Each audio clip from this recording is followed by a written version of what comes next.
Hello junior doctor. तो आज हम फिर से आपके लिए लेके आए हैं 10 क्वेश्चन जिसका मेन मोटिव रहेगा, एम रहेगा सरकारी नौकरी। और ये जो है 10 क्वेश्चन प्रत्येक दिन प्रैक्टिस करेंगे। इसमें सारे क्वेश्चन भी इम्पोर्टेंट होंगे। तो आज हम एक नया मॉडल पेपर लेके आए हैं आप लोगों के लिए, ठीक, जिसमें 100 क्वेश्चन है, मल्टीपल चॉइस क्वेश्चन, ठीक, जिसमें से हम आज 10 क्वेश्चन को करेंगे और इसका आंसर देखेंगे। चलिए हम आज शुरू करते हैं। फर्स्ट क्वेश्चन 11 है, लिखा है समान ब्लड शुगर फास्टिंग में कितना होता है। तो यहाँ इंपॉर्टेंट है फास्टिंग, ठीक, फास्टिंग ध्यान में रखिएगा। तो फास्टिंग में क्या होता है 70 to 100 या 110 तक होता है मिलीग्राम पर DL, ठीक। तो इस आधार पर इसका ऑप्शन राइट सी हो जाएगा। कुछ लोगों ने आंसर सी सही कमेंट किया था, कुछ लोगों ने ए भी किया था, तो ए वाले गलत है, सी सही होगा, ठीक। फास्टिंग ध्यान में रख के चलिएगा, ठीक। उसके बाद 12 क्वेश्चन है, समान ब्लड शुगर पीपी कितना होता है। पीपी का मतलब होता है पोस्ट प्रेंडियल ब्लड शुगर, यानी खाने के बाद का शर्करा पूछ रहा, ब्लड शुगर पूछ रहा है खाने के बाद का, ठीक। तो ये खाने के 2 घंटे के बाद इसको ऑब्जर्व किया जाता है।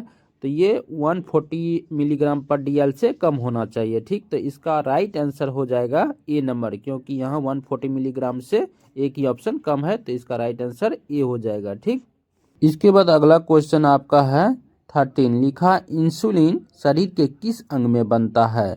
इंसुलिन एक हार्मोन होता है जो कहाँ बनता है, पैनक्रियाज के बीटा सेल में बनता है, और जो क्या करता है ब्लड शुगर को नियंत्रित करता है। यानी इंसुलिन जो है ब्लड शुगर यानी ग्लूकोज को तोड़ता है, जिसके कारण ग्लूकोज से क्या बनता है, एनर्जी बनता है, जो ATP और GTP के फॉर्म में बनता है, जो एनर्जी का पैकेट होता है, जिसके कारण हमें एनर्जी मिलती है, ठीक। तो इसका राइट आंसर क्या हो जाएगा, सी पैनक्रियाज, ठीक। इसके बाद अगला क्वेश्चन है, लो ब्लड शुगर लेवल आने पर मरीज को क्या देना चाहिए। लो ब्लड शुगर यानी हाइपोग्लाइसीमिया की बात कर रहे हैं। तो हाइपोग्लाइसीमिया में शरीर में क्या होता है, ग्लूकोज का लेवल कम हो जाता है, जिसके कारण हमको क्या देना चाहिए, ग्लूकोज वाली सलाइन लगाना चाहिए। तो इसका राइट आंसर क्या हो जाएगा, डेक्सट्रोज। डेक्सट्रोज में क्या पाया जाता है, ग्लूकोज पाया जाता है। जबकि नॉर्मल सलाइन के अंदर क्या होता है, सोडियम क्लोराइड होता है, और रिग्नर लैक्टेट RL के अंदर क्या होता है, बहुत सारे मिनरल्स होते हैं, और वाटर के अंदर तो कुछ भी नहीं होता है। तो इसका आंसर क्या हो जाएगा, फर्स्ट डेक्सट्रोज, ठीक। उसके बाद अगला क्वेश्चन आपका है 15, लिखा है ट्रैपिज स्पंजिंग किस बीमारी में किया जाता है। ट्रैपिज स्पंजिंग होता क्या है पहले जान लेते हैं। ट्रैपिज स्पंजिंग में क्या होता है, गुनगुने पानी या ठंडे पानी से क्या करते हैं, कपड़े को भिंगा के उसको स्पंज बना के उसको सेकने के लिए उपयोग किया जाता है, ताकि शरीर का टेम्परेचर क्या हो जाए, कम हो जाए। तो फीवर में क्या होता है, शरीर का टेम्परेचर बढ़ जाता है, जिसके कारण हम क्या करते हैं, ट्रैपिज स्पंजिंग करते हैं। आप देखे होंगे कि पानी में भिंगा के क्या किया जाता है, रुमाल या मोटे कपड़े को सर पे डाला जाता है, ताकि शरीर का टेम्परेचर कम हो जाए, ठीक। तो इसका राइट आंसर क्या हो जाएगा, फीवर, ए ऑप्शन। के बाद अगला क्वेश्चन है 16, लिखा है समान मनुष्य को कितने दांत होते हैं। तो ये तो सभी जानते होंगे कि समान मनुष्य में 32 दांत होता है। तो इसका राइट आंसर क्या हो जाएगा, बी हो जाएगा, ठीक। उसके बाद 17 में समान मनुष्य को कितने फेफड़े होते हैं। तो इसका राइट आंसर क्या हो जाएगा, 2 lungs, right and left lungs. तो ऑप्शन नंबर बी इसका आंसर हो जाएगा, ठीक। इसके बाद अगला क्वेश्चन 18 है, समान मनुष्य श्वसन क्रिया में कौन सा गैस छोड़ता है। तो कौन सा गैस छोड़ता है, कार्बन डाइऑक्साइड। ऑक्सीजन लेता है और कार्बन डाइऑक्साइड छोड़ता है। तो इसका राइट आंसर क्या हो जाएगा, बी हो जाएगा, कार्बन डाइऑक्साइड, ठीक, CO2। उसके बाद अगला क्वेश्चन है 19, लिखा है समान मनुष्य शरीर में कितना रक्त होता है। तो समान मनुष्य के शरीर में रक्त की मात्रा कितना होती है, 5 लीटर, 5 लीटर या 5.5 लीटर तक होता है। तो इसका राइट आंसर क्या हो जाएगा, सी हो जाएगा, ठीक।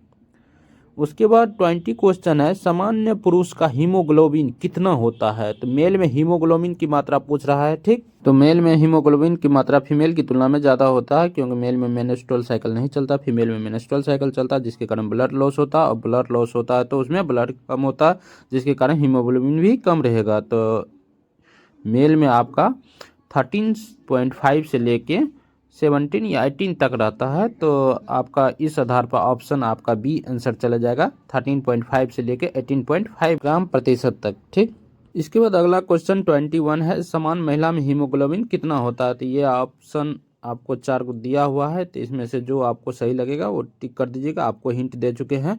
और 22 में है, शराब पीने से अक्सर कौन सा अंग खराब होता है, यानी अल्कोहल लेने से कौन सा अंग ऑर्गन डैमेज होता है। तो आपको इसमें भी 4 ऑप्शन दिया है, इसमें से भी जो आपको सही लगेगा वो आप टिक करके जरूर भेजिएगा आंसर कमेंट बॉक्स में। और पिछले वीडियो में जिस तरह से आप लोगों ने कमेंट किए थे, जवाब दिए थे क्वेश्चन का, उसी तरह से इस वीडियो में भी जवाब दीजिए, कमेंट कीजिए और पढ़ते रहिए, मस्त रहिए और स्वस्थ रहिए। ठीक। और जाते जाते हम सभी अपने जूनियर डॉक्टर से कहना चाहते हैं कि वीडियो को जरूर लाइक कीजिएगा, अपने फ्रेंड के साथ जरूर शेयर कीजिएगा, और जो अभी तक सब्सक्राइब नहीं किए हैं चैनल को जरूर सब्सक्राइब कर लीजिएगा और बेल आइकन को दबा दीजिए ताकि हर लेटेस्ट वीडियो आपको सबसे पहले मिलता रहे। और जिसको जिसको तैयारी करना है ड्रेसर का, जिसके पास ड्रेसर का सर्टिफिकेट है, वो ज़रूर इस चैनल को फॉलो कर लीजिए। आप हर एक दिन 10 क्वेश्चन ज़रूर तैयार कीजिए, जिससे आप एग्ज़ाम के लिए अच्छे से प्रिपेयर हो सकेंगे और ये भी पता चलेगा साथ साथ कैसा क्वेश्चन पूछा जाता है। तो चलिए हम आपसे विदा लेते हैं, फिर मिलेंगे अगले वीडियो में 10 क्वेश्चन लेके। Bye bye, take care and thank you for watching my video.